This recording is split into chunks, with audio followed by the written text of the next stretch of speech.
This is a live reaction. See, I, I was getting upset with Invincible. I think I watched episode 6 and 7, and honestly, Invincible is ass and sorry. I wanted to make a video talking about like Invincible is the worst, strongest. So in every anime and every TV show or whatever, whenever like there's a large amount of fighting, there's someone who's considered the strongest. And when they arrive, usually it solves most problems. Thing is, when Invincible is there, it doesn't solve any of the problems. Like he doesn't really save anyone. He doesn't really prevent anything from happening. Even sometimes the enemies will take the strongest out of play so they can fulfill their goals. And then usually what happens is the rest of the people have to hold out till the strongest gets there or try to get the strongest back. Example of this is the Shibuya incident in JJK where they're trying to get back Gojo, or in Dragon Ball Z when they're fighting with the Ginyu Force, waiting for or actually waiting fighting with the Ginyu Force, waiting for Goku to get there, even fighting with Frieza, waiting for Goku to heal.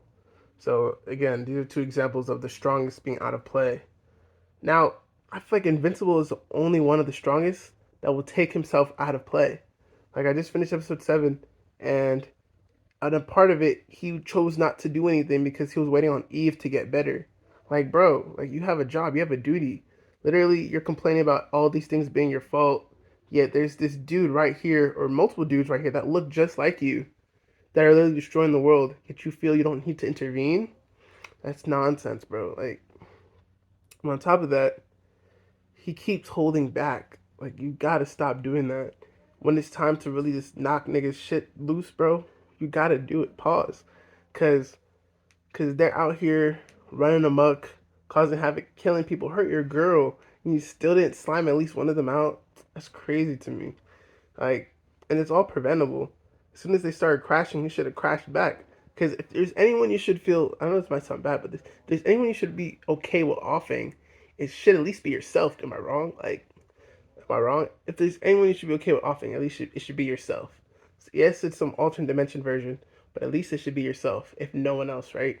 Because then you can at least like gaslight yourself and think you didn't really kill anyone. But I don't know. Like, but I will give this episode props with.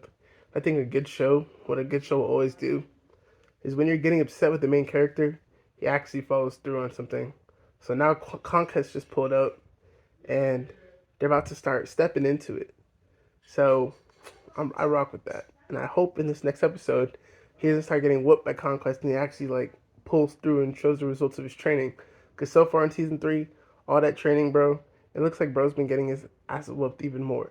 I do, but also another honorable mention that I did like is I like the rematch with Engstrom. He wasn't falling for the same tricks. He was actually able to combat like what was happening. My problem is that he still has to lock in. Like, why is he going through? Why is he in the fifth wave of the battle before he actually reveals how strong he is? Instead of just speed blitzing off the jump and like settling things. You know what I'm saying? Like it really shouldn't be going on this he and ha, this back and forth. It should be straight. And I know a lot of that is for like cinematic tension and animation choices because of the characters. But I'm looking at this as if these are what is it called? I'm looking at this as if these are sentient beings. And Invincible is pissing me off. But let's see if he does better now. But that's really all.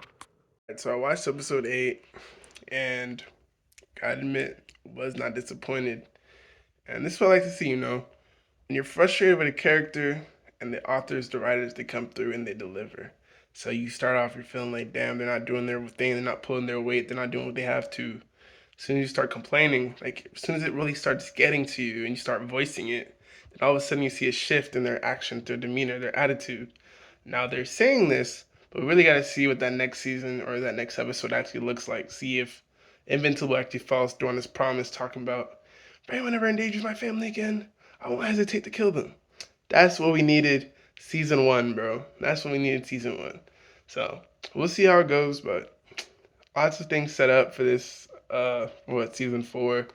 And definitely I'm looking forward to seeing it. Hopefully we don't have to wait another, I don't know how many years we waited for that second season, but hopefully it comes soon. And yeah.